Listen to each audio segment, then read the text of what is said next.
Okay, observer. Today is May 13th. What time is it? Oh, I have my cell phone. No, I don't. Don't know what time it is. I'll figure it out afterwards. Okay, but we're checking up on the creek here. Hopefully y'all can see what I can see. I don't know. I have it scaled down a little bit on my head mount here. From the last time I was here, there's obviously some greenery. Let's see. Now, I'm standing in a floodplain right now, so I'm trying to make sure I don't fall into any quicksand or anything of the sort. Okay, so here's where I surveyed last time. Hopefully you can see everything. Obviously the water level's pretty low. I surveyed this on the 3rd. I'd have to check my lab notebook to confirm that, but I believe I checked this on the 3rd. It is now the 13th. There's been a lot of life growing since then. As you can see, there is a little bit of orange. There's a little bit of iron, mainly on the bedding here. Iron on the bed, but it doesn't really look like it's actually flowing through the water. Let me see if, whoa! Almost lost my foot there. How about this? I'll just take this off completely so I know what I'm looking at. Okay. So, let me see if...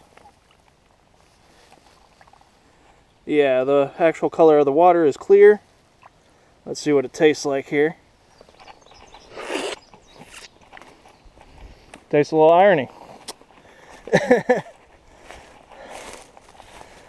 But here's other parts of it. Yeah, according to my data, this time of year the creek's actually not that bad. It seems that the iron levels fluctuate. I'll show that whenever I actually give my report.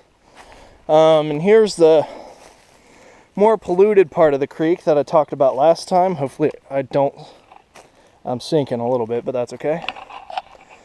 Okay, so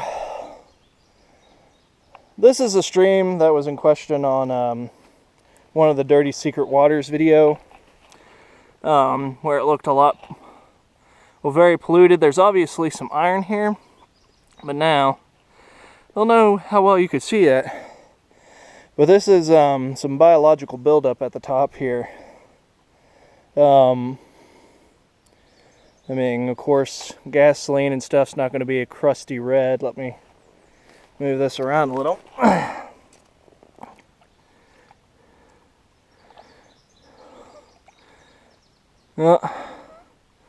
So we got a crusty red, some biological, some iron here. Okay. Let's see where it meets. I definitely don't... Oh, I'm seeping deeper. I definitely don't want to fall into some mud here. Okay. Nice greenery on this plant here. Okay. So right there is where they meet. Now, this does, I'll admit, look like some organic right here. It's hard to tell where that's actually coming from. It could be from the creek here. But, yeah, this is the creek so far.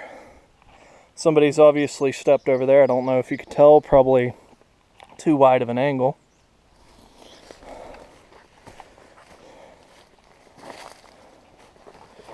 Ugh. Let's see.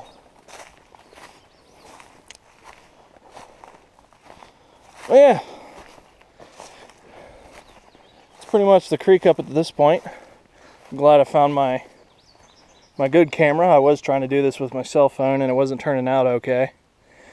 But as you can see, there's been some people walking through here. Unfortunate people. Actually showed a reporter like how to get out of quicksand around here. If you're not careful, you'll get stuck in here. But anyway, that's all of this part of the video. Going to look up at another part here in a second.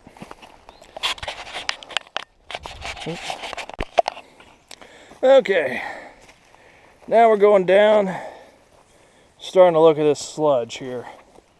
Well, the alleged sludge.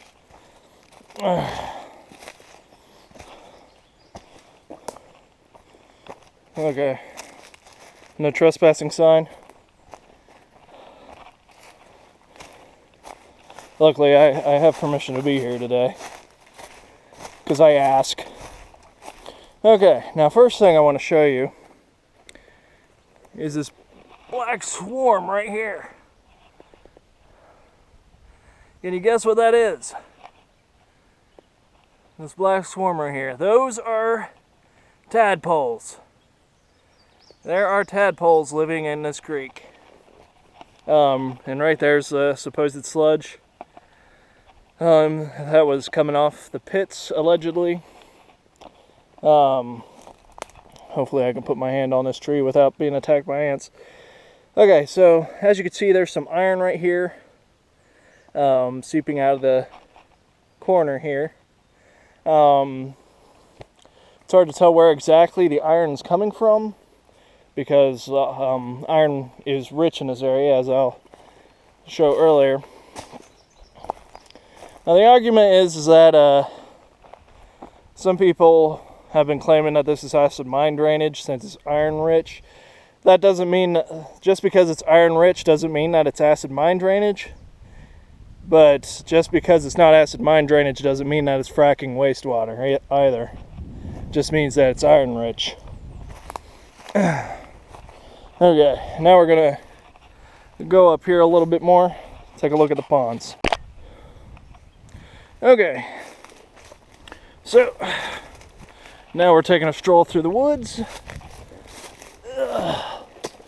This is actually, I don't know if you can see that over there.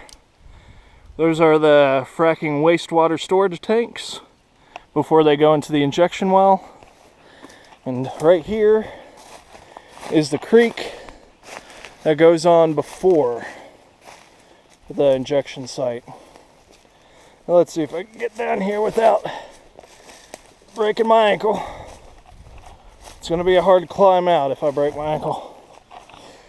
Okay, so the reason why I bring you down here is this is where Danny Webb gets his water samples. As you can see, it's your typical creek, except with a little red on the bottom. Now this red is really only where it's slowest. Once you get to the higher part, or the faster moving part, it's not so red anymore. Like right there, that's obviously mud bottom. There is some iron bottom underneath that. You probably can't see the color through this monitor here. That's the main problem with using uploading videos to YouTube, is there isn't that great of color differential. Okay, so what we have here is a pond right next to the fracking water storage pits. If you can see right here, there's a massive amount of iron going into this pond right here. But as you can see, it doesn't really affect that pond at all because the pond has much more water than that iron, than that flow does right there. But yeah, there's obviously another part coming out right there midstream that also seeps in. Okay, so obviously there's a slight spring that comes out of the ground right there. Oh, there goes the duck. Okay, there are ducks in this pond. I just scared them off, but hopefully you've seen them swimming earlier. Right there they are on the other side. The male duck just flew away trying to get me to chase after him, but I'm not a predator. So, but yeah, so there's iron coming out. Like I said, it's hard to tell where this iron is coming from. I mean, as you can notice, if there's oil in that iron, then it'd be glimmering from here, but it's a real blood red right there. So, yeah, and I'm gonna go on the other side of this place and show you some more places where iron seeps out of the ground. 1 second. Okay, so now we're walking through the pits on the injection well site. One of the strange things that you'll note here is that there's no longer pits.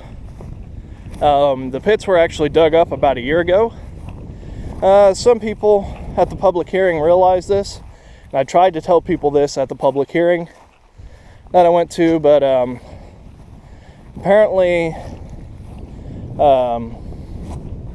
what was the news? The Registered Herald for West Virginia, Fayette. Their documentation of the public hearing was that people were concerned that this hadn't been dug up and that the DEP needs to dig it up. Obviously, it's been dug up or I won't be standing on it.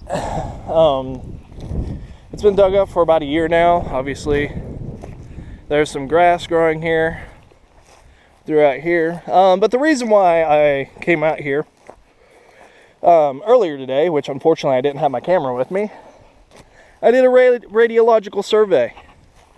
And how did I do that?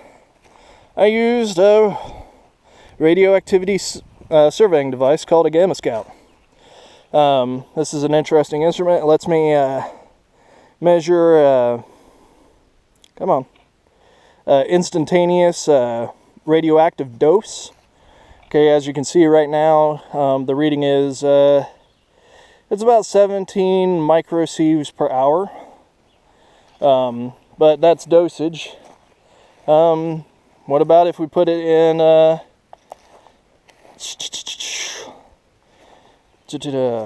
disintegrations per second? Let's see what it says here. Now, obviously, I'll show you how to accurately measure this here in a second. But right now, I'm just surveying the air. Right now, we have about 0.187 disintegrations per second. Okay, let's see. Oh, 281. This is kind of averaging. Unfortunately, this mode, you're supposed to do it for a minimum of 20 minutes to get an accurate reading. So instead of waiting here 20 minutes for different places that I gridded throughout the pit, you switch it to counting mode. And from here you can count how many disintegrations happen while you're just sitting here. Now, like I said, I'm just surveying the air right now, sitting above it. What I did whenever I took a survey, I mapped out the place in a grid, made a grid out of it, got a GPS out, took my GPS locations, and measured my data points at the GPS locations as I recorded them. And I also had a stopwatch, and I timed out a minute and timed how many disintegrations happened in the minute. And then that should give me disintegrations per second, and I should be able to convert those disintegrations into becquerels. And then once I get it to becquerels, I can put it into picocuries, which is the American way of measuring radioactivity. But anyway, obviously I'm sitting here just measuring the air, so I wanted to actually show y'all how I took one of these surveys. But obviously right here is the detector on the instrument, so obviously me holding it in the air is actually taking whatever radiation's coming at me from that direction. But basically, gamma rays, stuff like that, they fall into this detector. I have it set at gamma, alpha, and beta particles to hit me. But how I took the survey was, well, let me zero it, aim it at the ground, and wait a minute. As far as my arm would reach. Okay, so we're going to wait a minute from 4 minutes and 20 seconds. And we're going to see how many disintegrations happen per minute. Well, while I'm doing this, I'll give you some bearing of where I'm at. Right there's a sludge, well, the supposed sludge. Supposedly people have known this since before this injection well was put into place. There's the bank above. There's a little bit of where a creek used to run through and down into this trough over here, but they kind of rerouted it. We'll take a look at it here in a minute. Well, actually not a minute, another 15 seconds when this radiological survey is done. 10 seconds. 9, 8, 7, 6, 5, 4, 3, 2, 1. Okay, what do we got? 19 disintegrations. That's not bad. I could actually make this look at a plastic bottle and get about 23. So it's not as radioactive as plastic right now. Okay, so here's where the creek used to run. Been paying attention to my video. This is where the dirtier looking creek actually used to come from. And it would go down here, lead off way down there to where I surveyed. But the point of it is, the reason why that part looks so dirty is because it's no longer a creek. It's really a pond that trickles into another creek at that point. But anyway, I'm going to show you one of the heads of the creek here in a second. Okay, as I'm climbing back to the source of the creek here, I actually stumbled upon some water. Okay, I don't know if you could see that, but there's a bug right there. Actually, that's more than a bug. We got we got some creatures living in here. I don't know what those in the middle are. I don't know if y'all can actually see it. Ooh. Okay, so we got a beetle in there, for sure. Let me get one of these wedges of grass. Stir this up a little bit. They're moving too fast for... Okay. Those are some kind of fish. I think they're minnows. But they look rather small. They might be... They're not tadpoles. Or they could be. I don't know. I'm not a biologist. But this is right next to the pits. There's obviously a lot of iron right there. Hopefully you can see the red. But there is life in this pit.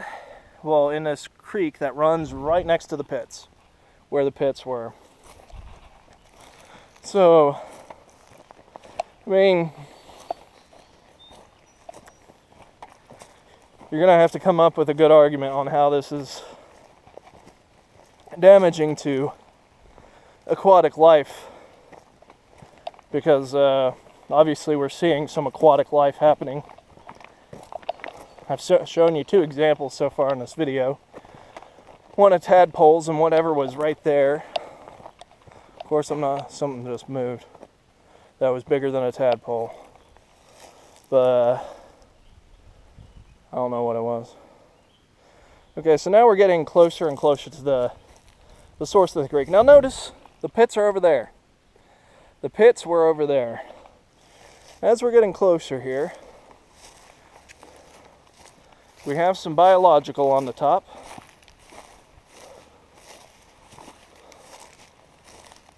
Big giant bug. What are you? I wish I was a biologist so I can look at these bugs in the eye and know what they were. Anyway, here's a faster section. Now this goes all the way up to the strip mining that happens up the ridge here. Well, that happened in the 70s. There was some strip mining way up there at the top of the hill here. So this is actually running down from the strip mine locations. Now I can't get much closer than this. Right there, you can see a ton of iron. Right here, you got a lot of algae and iron.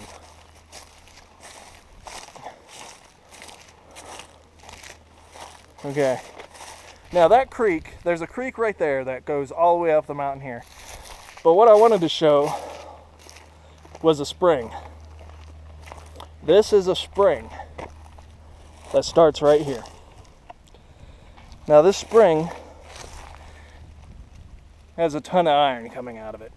Hopefully you can see that in comparison to what normal mud and stuff looks like. But there's a ton of iron coming out of this. So that kind of shows just how native the iron actually is. Unless you're going to claim that this is fracking, like that a crack comes up almost 3,000 feet and ends right there, and that's the source of what's contaminating the creek.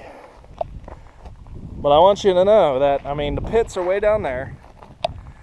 Right there's the fracking injection storage tanks. And this is upstream of the pond, at least the pond. Well, the pits. Okay, now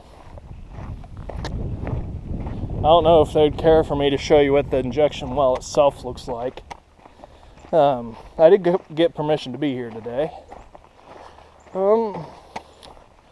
But I didn't really tell them I had a camera. Okay. Danger, no smoking. That seems like common sense, but at least Danny Webb's at least going to tell his employees not to smoke near a fracking injection well. Okay, now, the important thing to look at, this is the actual injection well. I was surprised when I first seen it too. I was imagining this towering like pump up to the sky. Well, at least 100 feet, but nope, this is it. It looks just like a giant pressurized gas tank lid. Well, top. Now the important thing is that it has pressure gauges on it. Right here we have, this is the pressure of the actual inner tubing of the injection well. I'll post a picture like a diagram of it somewhere. But as you can see, 120 pounds of pressure. Okay, now if the tubing of the injection well had a leak in it, if the tubing had a leak in it, what you'd see right here in this pressure gauge, this is the outer wall.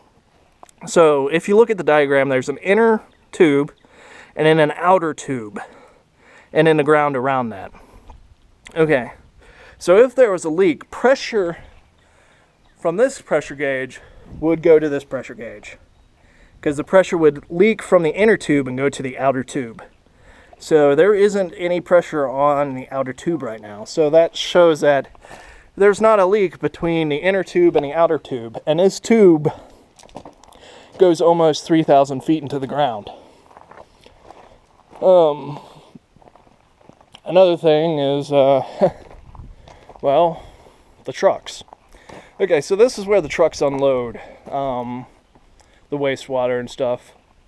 It collects on this pad here, and any liquid that gets into this pad goes into this grating right here, which is then pumped right back into the storage pits. So there's a protective measure in place. The garage is currently closed. The guy who runs this isn't here right now, of course. But if I was able to go in there, I could show you all kinds of safety measures that they have in place for this. But anyway, that's pretty much all. We'll go check to see if we can look at the ducts again. Now this is obviously a containment for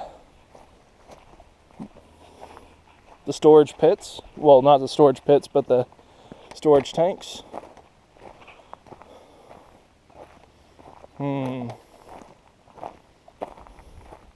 Might have scared them too much. Yeah, they're curled up on the far end of the pond here. Male duck hasn't come back. Oh, that scared away the ducks. Well, actually, they're still here. The ducks, they've apparently been living here this entire year, and they don't mind the water. I mean, the water looks kind of okay. It's a little green. Oh, there's something, well, you can't see it on the camera, but I think I've seen 3 fish. Ooh, there went a fish. Yeah, there's a big fish in that pond. I just seen it go through there. So there's a fish living in that pond. There's I see at least 2 more disturbances in the pond. So I think there's at least 3 fish in the pond.